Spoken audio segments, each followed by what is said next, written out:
आंदोलन चालू किया गया है, तो इसमें मराठवाड़ा की जो कर्मचारी है कितने आंदोलन में शामिल हुए हैं और डिमांड्स क्या है गवर्नमेंट से आपकी?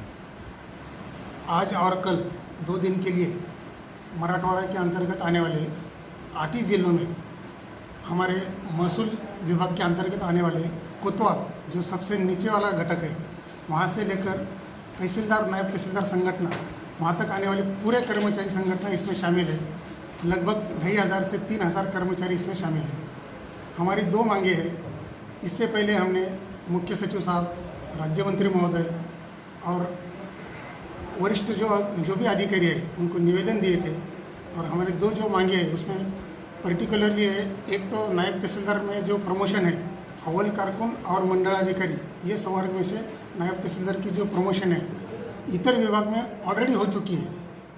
सबसे पीछे अपना मराठवाड़ा विभाग है, उसको लेकर हम ऑलमोस्ट 3 से 4 महीने से पहले विभागीय आयुक्त महोदय ने अपना जो प्रस्ताव है वो शासन की तरफ भेजा वाला है, लेकिन उसके ऊपर अभी तक निर्णय नहीं लिया।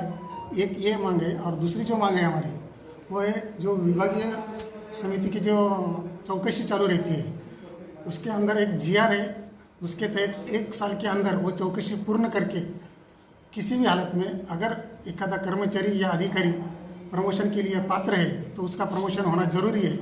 लेकिन कई सालों से ऐसे देखा गया है कि कर्मचारी रहो या नायब तहसीलदार रहो, उनके प्रमोशन नहीं हुए। उनके लिए शासन ने जो GR निकाला है 2017 में, उसके तहत जो बंद लिफाफा होता है, अगर किसी के ऊपर फौजदारी गुना दाखिल है या फिर किसी तरह की विभागीय चौकसी चालू है तो उनका प्रमोशन नहीं दिया जाता है। तो हमारी ये मांग है कि विभागीय चौकसी में अगर वो दोषी पाए गए तो उनके खिलाफ अगेंस्ट आप बिल्कुल एक्शन ले सकते हैं, लेकिन जब तक उसका निकाल नहीं लगता है तब तक उसके अधीन रह के प्रमोशन देना चाहिए। ये तो ऐसे पात्र कितने लोग हैं सर, ऐसे पात्र जिनको प्रमोशन मिल सकता है मराठवाड़ा में? अभी मेरे पास जो आंकड़ेवारी है उसके हिसाब से आज के दौर में नायब तहसीलदार और तहसीलदार रेंज में 11 लोग हैं मराठवाड़े के, जो अभी पात्र रहने के बावजूद सिर्फ और सिर्फ विभागीय चौकसी उनकी चालू है, वो डिसाइड नहीं हुई है। इसकी वजह से उनके ऊपर अन्याय हो गया। और सिर्फ नायब तहसीलदार ही नहीं, एक साखड़ी है वहाँ पे कोतवाल से लेके सबके ऊपर वो इफेक्ट होता है। इसके लिए हमारी ये मांग है, ये दोनों तरह की मांग है, शासन की तरफ पेंडिंग है और उन्होंने ये कंप्लीट करना चाहिए। सर मेरा सवाल ये है कि मराठवाड़ा में बहुत सारी अतिवृष्टि हुई है, फसलों का बड़े पैमाने पर किसानों का नुकसान हुआ है। ऐसे वक्त में अभी गवर्नमेंट ने जो है पैकेज डिक्लेयर की है, अभी मदद जल्द से जल्द पहुंचाना ज़रूरी है। ऐसे मौके पर आप हड़ताल पे चले जा रहे हैं, इसका असर नहीं होगा उस पर? एकदम सही सवाल है, मैं इसके ऊपर डिटेल में बोलना चाहूँगा।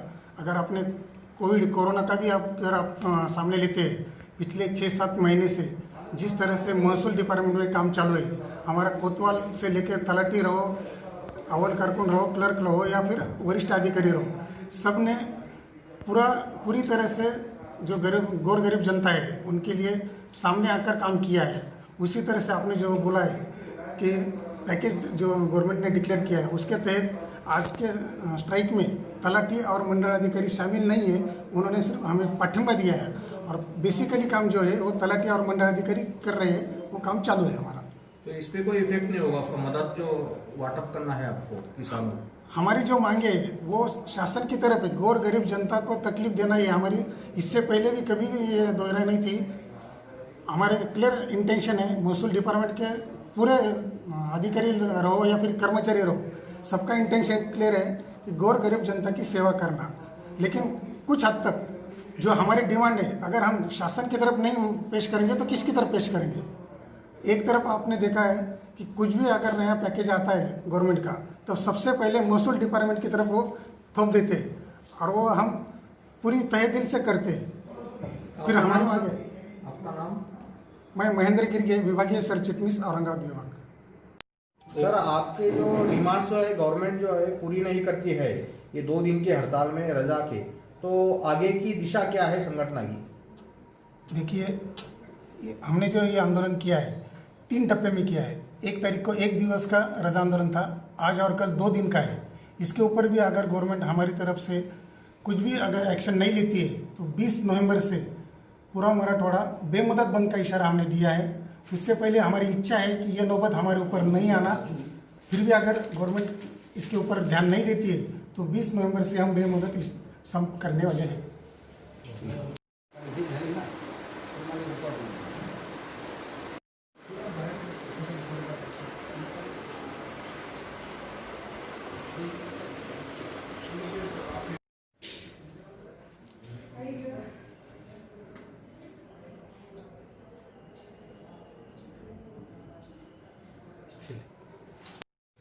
मराठवाडा महसूल कर्मचारी संघटनेने जे आंदोलन पुकारलेले आहे त्याच्यात सहभागी दिनांक 28 आणि 29 तारखेला औरंगाबाद जिल्हा हा अव्वल कारकून, महसूल सहाय्यक, शिपाई, कोतवाल, वाहन चालक सर्व संवर्गातला कर्मचारी पाठिंबा आणि सहभाग नोंदवलेला आहे।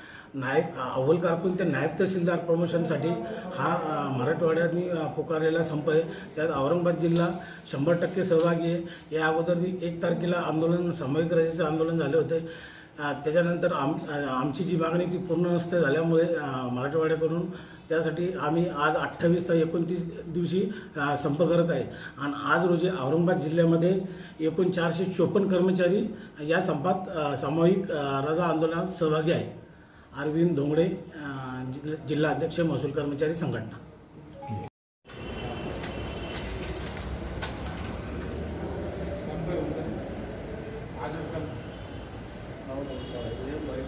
तो उसी की सब